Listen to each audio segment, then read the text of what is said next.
Okay, welcome to our Wednesday night Bible class in the book of Proverbs. As always, I will direct you to our website, bellairchurchofchrist.org. We are starting to get into the habit of putting our material on the website, and so you can go to the Bible class material section and find the material that we're using here for the book of Proverbs, and we are into the second lesson. So let's jump into that and show you where we are.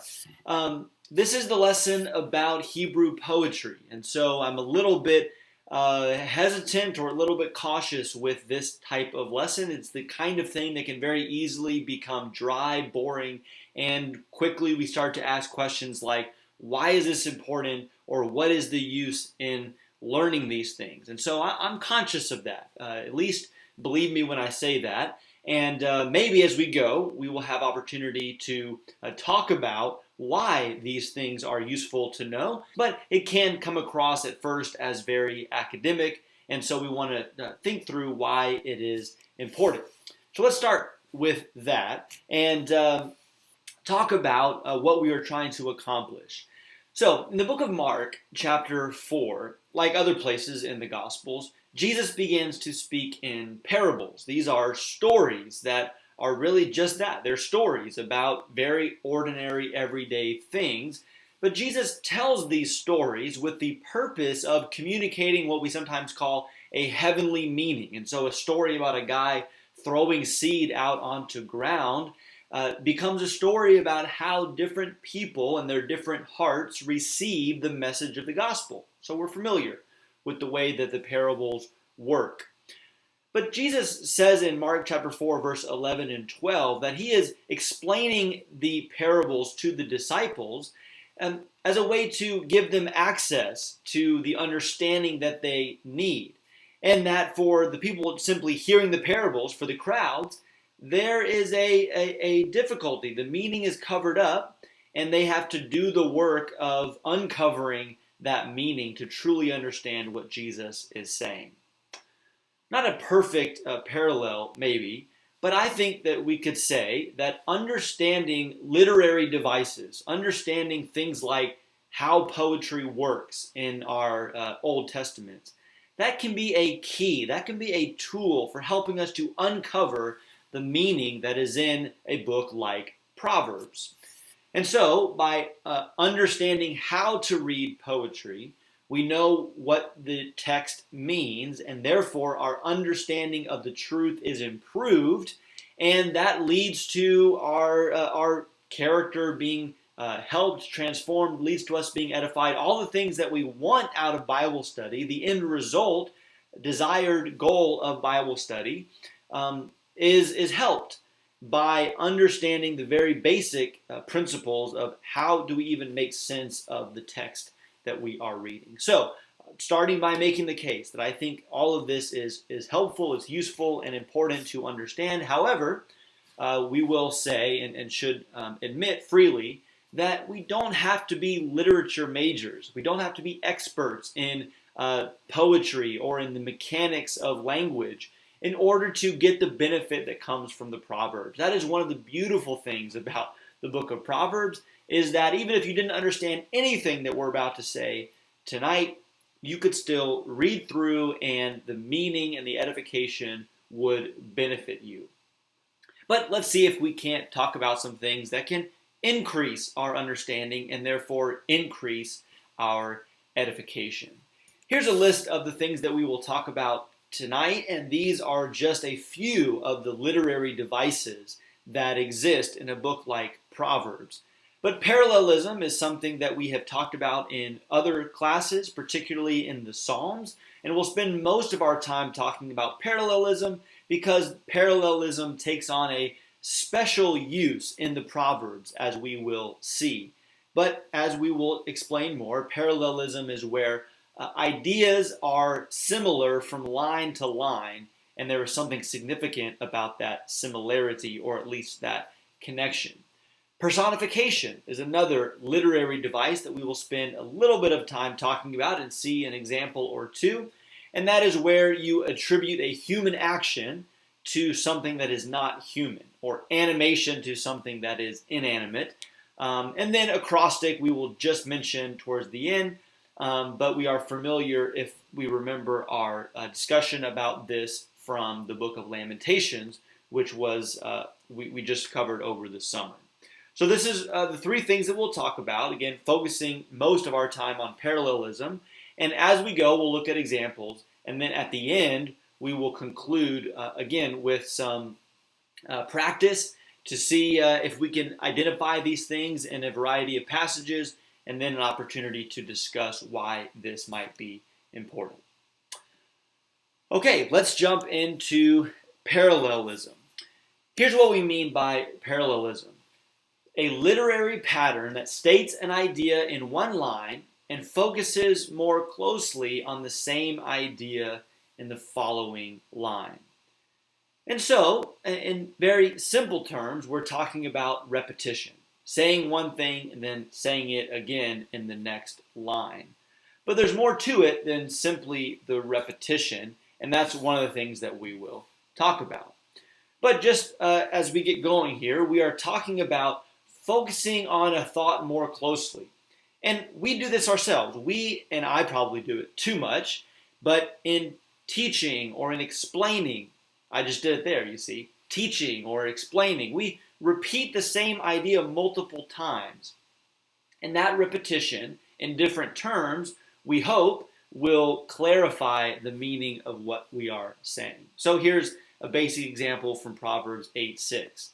Hear, for I will speak noble things, and from my lips will come what is right.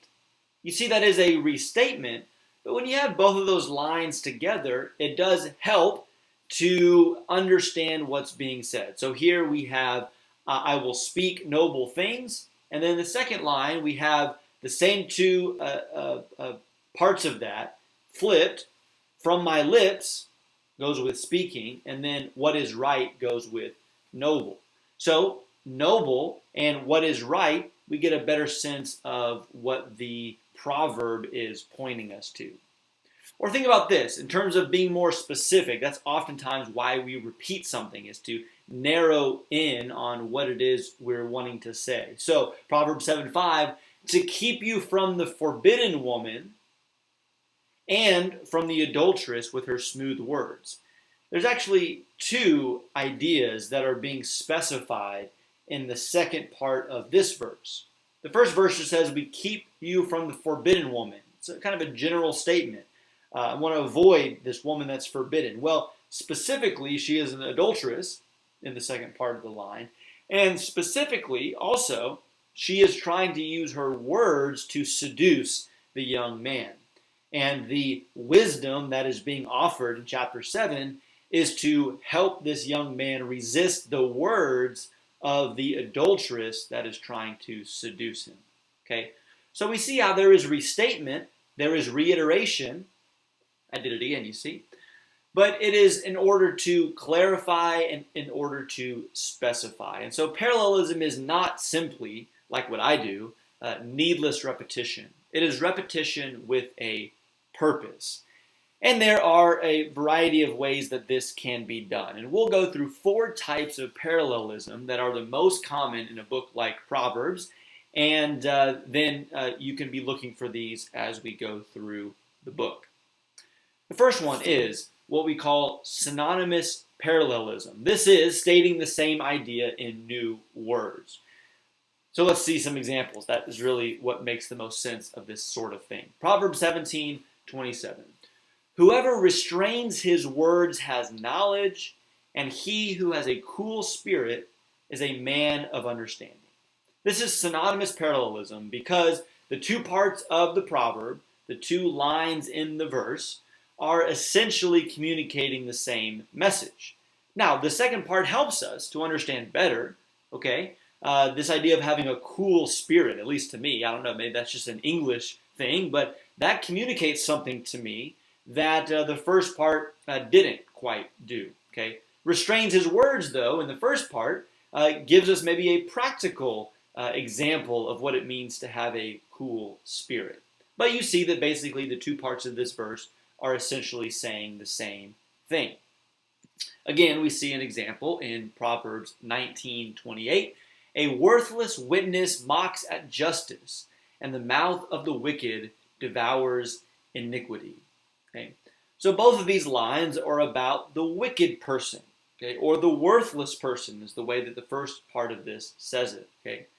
But what about the wicked person? Well, in the first part, he says he mocks at justice, and the second part says he devours iniquity. So, different ideas that both together give a complete sense of this wicked person. Someone who disregards justice, disregards righteousness, and in doing so, they are eating up as much sin, as much iniquity, as much wrongdoing as they can. So again, two ways of saying basically the same thing, but you put them together and there is a complete thought. But synonymous parallelism states the same thing in the two lines, and that's fairly straightforward. The most common type of parallelism in the Proverbs, and this I think really is central to understanding the book of Proverbs and really understanding what the book of Proverbs is all about. The most common type of parallelism in Proverbs is what's called antithetic parallelism. And that is, you probably recognize that root word, and antithesis or antonym, right, as compared to or contrasted to a synonym. Antithetic parallelism means stating the opposite of the first idea. Often, as it says here, that will be clued by a word like but, or however, or yet. But that's not always the case. But that is not always the case. Opposites is a huge deal in Proverbs because in the big picture, remember from our introduction last week that Proverbs is all about showing the difference between wisdom and folly, trying to instruct this young man in the way that he should live. And as we know in teaching, one of the best ways to do that is to make a contrast or to point to negative examples. And so over and over again in the book of Proverbs, there will be opposites. There will be contrasts between the wise and the foolish person, or between what wisdom looks like and what folly looks like, between the desired result and the dreaded consequence. So let's look at some examples of antithetic parallelism. I have four for you. And most of these examples, by the way, that I'm using tonight are in the handout that you can be looking there and referencing where these are. So if you missed them on the slide, most of these are pulled from the handout, and you have the references there. Proverbs 11:6. The righteousness of the upright delivers them, but the treacherous are taken captive by their lust. Okay, so again, fairly straightforward here. There is a contrast between the upright and the treacherous. Okay, but there's other contrasts being made here too. What about the upright? Well, it is the righteousness of the upright. So the upright person has a certain way of living, and we call that righteousness. What about on the other side? The treacherous also has a way of living, and what is their way of living? It is lust. So the righteousness of the upright is contrasted with the lust of the treacherous. And then the result is also contrasted here. The upright is delivered by their righteousness, while the treacherous is taken captive by their lust. So three different ideas that are contrasted from line A to line B. And that's the way that antithetic parallelism works. And that's why it's important to notice the opposites, because when you know you're talking about opposites or contrast, then you can start connecting the dots and say, okay, well, the opposite of upright is treacherous, which means the opposite of righteousness is lust, which means the opposite of being delivered is being taken captive. You can start to see how all of that is intended to shed light on the principles of the proverb. Proverbs 13:1. A wise son hears the father's instructions. A scoffer does not listen to rebuke. Okay, again, this is a huge theme in Proverbs, one of the central themes, which is the difference between the way the wise person and the foolish person hears what is being told to them. But the wise son is contrasted with the scoffer. And so, again, it's not just that it's an unwise person, but the opposite of a wise person is someone who scoffs. They look down on everything. What they hear is never as good as what's in their own mind. And so that scoffer does not listen, as opposed to the wise person who does hear. And then again, the contrast between, the comparison, the contrast is built on a comparison, we might say, between the instruction the wise person receives and hears, and the rebuke that the scoffer hears but does not listen to. And so again, we have a contrast there on how these people receive what is being told to them. Proverbs 24:16. For the righteous falls 7 times and rises again, but the wicked stumble in times of calamity. So, the righteous and the wicked. The righteous, and notice again, similar to the previous one, oftentimes contrasts are built on a comparison or on a similarity. So in this one, the similarity is that everybody falls or stumbles or experiences something difficult. But the contrast is how a person responds to that. So the righteous person falls but always rises again. Always get up from their difficulty, from their struggle. The wicked person stumbles in times of calamity, and in some ways there's an unspoken contrast here. There is no mention of rising again. They simply stumble when the calamity comes, and unlike the wise person who gets up, they just stumble and fall. And then one more here, Proverbs 14:14. The backslider in heart will be filled with the fruit of his ways, and a good man will be filled with the fruit of his ways. Okay, this is what we've just been saying to the max here, okay? A contrast built on a comparison. You say, well, these are almost identical, these two lines. The backslider in heart will be filled with the fruit of his ways, and the good man will be filled with the fruit of his ways. So the similarity is everybody gets what's coming to them. Everybody gets the fruit. Everybody gets what they put in. Everybody harvests what it is that they have sown. And yet, we know that the contrast is actually very stark, because the backslider gets what he has put in. The backslider reaps what he has sown, which is implied to be the result of backsliding or the result of wickedness or foolishness, which we know to be painful and difficult. But the good man receives a good result. We know that the fruit of his way will be life and prosperity and security and so on. Okay. So antithetic parallelism is two things that are given as a contrast. Okay, wise and foolish, wicked and righteous, so on and so forth. And oftentimes that contrast hinges on something that is similar between the two situations, and we see how stark the end result is based on the character of the one that is in that situation. Okay, but that opposite, that contrast, is huge in the book of Proverbs. All right, there's also something called climactic parallelism, which is stating an idea through a series of forceful thoughts. Okay, so this is the repetition with the purpose of intensification. So you're building on something, right?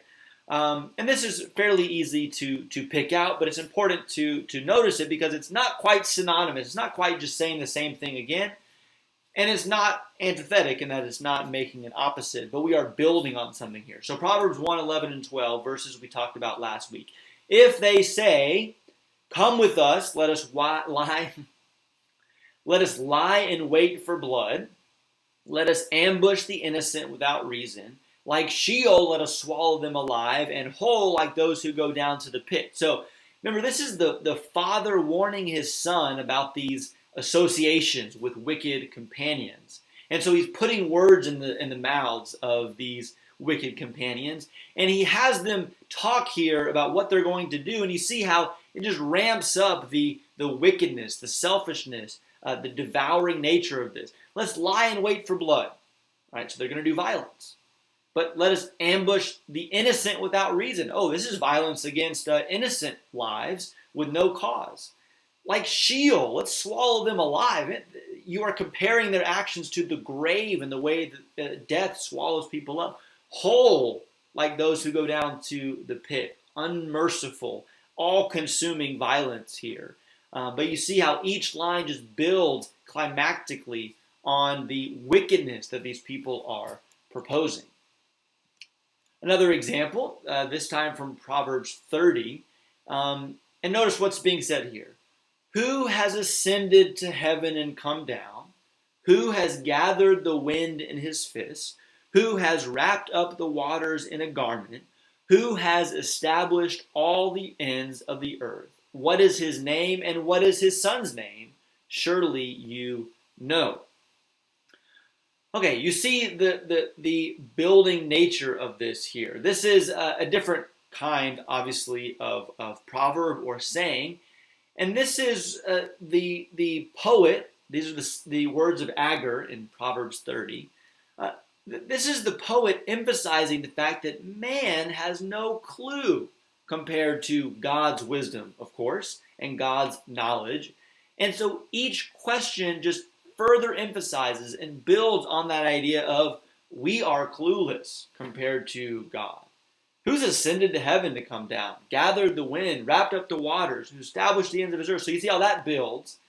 And even this last portion of this, what is his name and what is his son's name? Surely you know. Even those two questions back to back are a way of intensifying. Do you know him? Do you know his son? And it's a way, again, of emphasizing the point of our ignorance compared to God. But it builds on it, and that building just drives home that point stronger and stronger. Okay, so climactic parallelism is its own type of literary device. And then the fourth one that we'll mention is comparison, right? And this is helpful because it reminds us about the figurative language that takes place in a book like Proverbs that uses poetry. And so we have an image that is used to describe an action or idea. And so we get into the simile metaphor thing and trying to remember the differences between those two. But it's not as important to remember the difference between a simile and a metaphor as it is to be aware of and on guard for the images, the pictures that will come up and be used by the proverb writer as a way to visualize the principle that is being communicated. Okay? So simile will use like or as to say something is like something else, and metaphor will simply say this is this as a way to compare, right? And these comparisons in parallelism can come in a structure of one line with a description in the next line. So we'll notice a couple of these examples that I've listed here. Proverbs 17:14. The beginning of strife is like letting out water. So quit before the quarrel breaks out. Okay? You see how this parallel structure starts with the simile, because I had to get it straight here. We're using like, so it starts with the simile. The beginning of strife is like letting out water. See the idea that if water is leaking out, right? Maybe it's leaking through a roof. Maybe water is leaking out of a vessel. That is the kind of thing that can start slow and then after a while it bursts and the water is everywhere. And there's no way to undo that. And the proverb writer says strife is like that. Division, conflict, it can start with that small leak and then before you know it, boom, it can just explode and really cause a lot of damage. Okay, so that's the simile in the first line. And the second line follows up that comparison, that description, with the point. Quit before the quarrel breaks out. Stop the strife and the conflict before it does the damage it's going to do. But you see how that simile functions there. And then with a metaphor, whoever meddles in a quarrel not his own is like the one who takes a passing dog by the ears. This also is a simile. I don't know what I was thinking of there. But you see again, the first line states the action or the habit that the proverb writer really wants to talk about, meddling in a quarrel not your own. The second part of the line is the comparison to what that's like. Okay, it's like grabbing a dog that you don't know that's walking by, grabbing him by the ears. It's usually not going to turn on. Is not going to work out very well for you. Okay, so that's the way that comparison works. Whether it's a simile or metaphor doesn't matter. It's the figurative language, it's the image that helps us to understand what's being said. Let's say a couple things about parallelism. Now that we've seen some of the ways that this works, synonymous parallelism, antithetic parallelism, the climactic and the comparative. Again, your head's maybe swimming. You think, I just don't see the point in all of this. Let me say a couple things about parallelism that I think are interesting, if not helpful. What parallelism is a thought rhyme. Okay. We are familiar with poetry that has rhythm and rhyme in a way that makes it sound good to the ear. Hebrew poetry doesn't have as much of that, or that's not the main feature of it, as much as it is the thoughts rhyme. The thoughts go together, right? So think about it in that way and see the poetry of that. But this is what I think is interesting about that. And maybe we would appreciate, if nothing else, we could appreciate the wisdom of God in that in Hebrew poetry that's been passed down from generation to generation, thousands of years, through many different languages. It's been translated into many different languages and has been translated for us directly from Hebrew to English.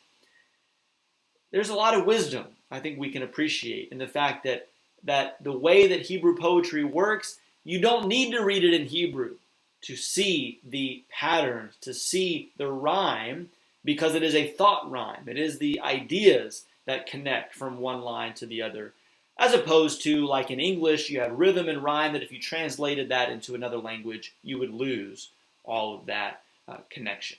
So there is a wisdom, I think, that we can appreciate in parallelism and see how that works.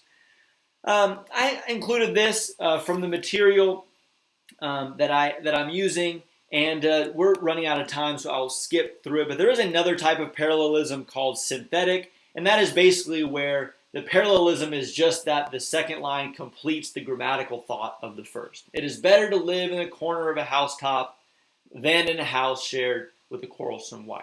Okay, so it just really completes the sentence, and it can have this sort of parallelism while also having the other sort as well.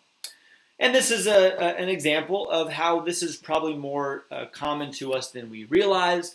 Maybe we should have started with this, but really even in our own poetry, we use this kind of parallelism, the repetition, the building of a thought, and you can see a hymn like this, Peace, Perfect Peace, where the words themselves and phrases have a repetition and a parallel structure, a pattern, so that it brings a completeness, a wholeness, and a building effect to the poem, to the hymn that we sing. Okay, personification is something that attributes human actions and characteristics to something not human. We'll give an example here from Proverbs 9. Notice how wisdom, this is very common, so keep this in mind as we go. Wisdom is personified as a woman. Wisdom has built her house. She has hewn out her 7 pillars. She has slaughtered her meat. She has mixed her wine. She has also furnished her table. She has sent out her maidens. She cries out from the highest places of the city. Whoever is simple, let him turn and hear. As for him who lacks understanding, she says to him, come eat of my bread and drink of the wine I have mixed. Forsake foolishness and live, and go in the way of understanding.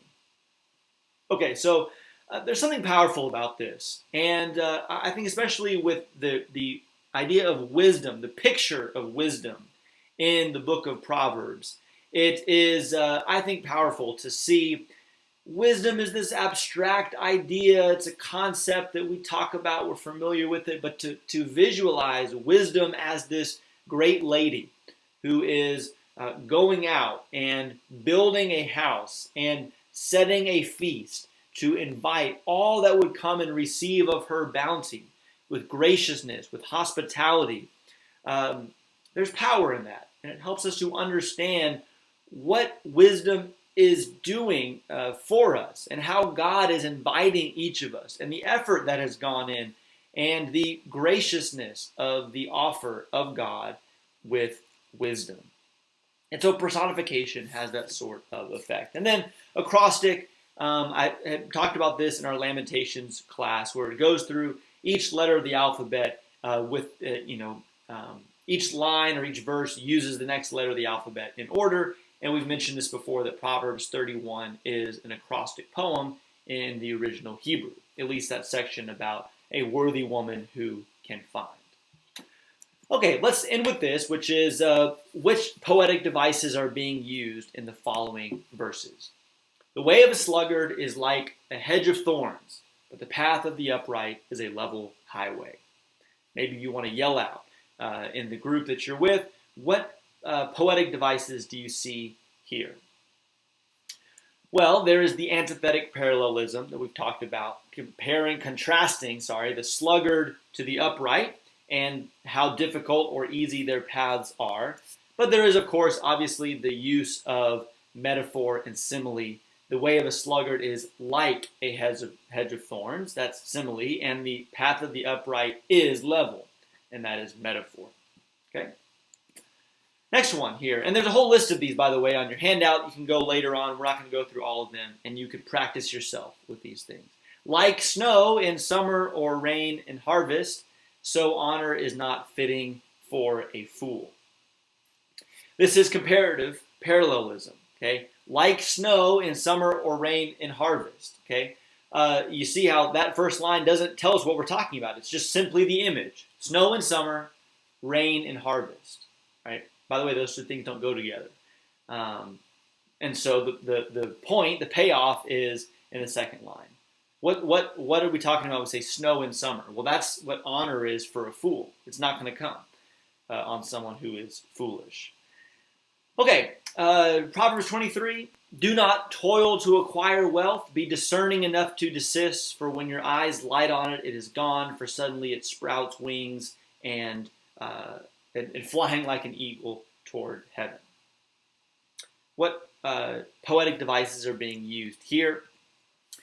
In some ways, there is synonymous parallelism here. Do not toil to acquire wealth. Be discerning enough to resist. So there is that kind of restatement in this. There is some climactic parallelism going on here, especially in the second part. Your eyes light on it, it is gone. So it's not there, but it sprouts wings and it flies like an eagle toward heaven. That is a growing intensity of that statement. And it may not quite fit, but I put personification here because it pictures money or wealth, a very, very helpful image, as sprouting wings and flying away. So maybe not personification, but it gives animation to an inanimate object.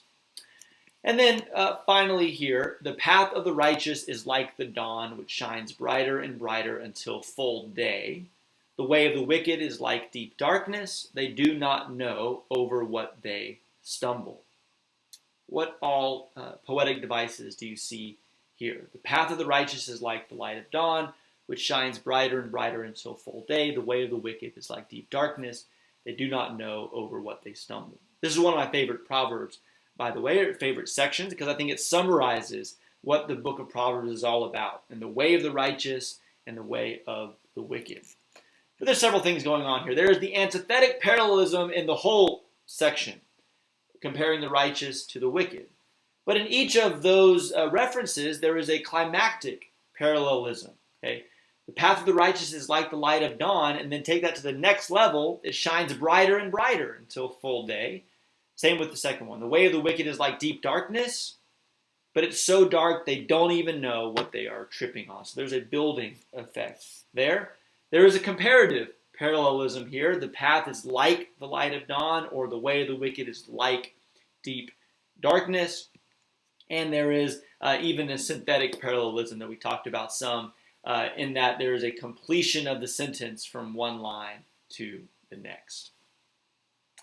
Okay, I think that's all the practice we were going to do. And so if you would like to discuss with those that you are with, there's two things I will put forward. Why is it useful to understand poetic devices? So I've said some things. I've tried to convince you in this class that understanding the way poetry works can help us. So talk amongst yourselves. Why do you think? Is it useful? And what is useful about knowing some of these things? And then maybe make this personal. We talked about contrasting things and learning through contrast. Also, there are comparisons about what things are like. How do we learn better? Do we learn better through someone comparing and saying, this is what this will be like? Or do we learn better through contrast? Through someone saying, here's a negative example, and you want to stay away from that and do something different. Okay, so that's what we can be discussing if we are with other people. What I'm going to do is I'm going to leave this up and give you a chance to look at this. I'll mute and we're done, but I'll leave the questions up for a few minutes so you can see them and discuss before the video comes to an end. But thank you so much for joining us tonight, and we look forward to continuing our study and our other classes in worship going forward. Thank you.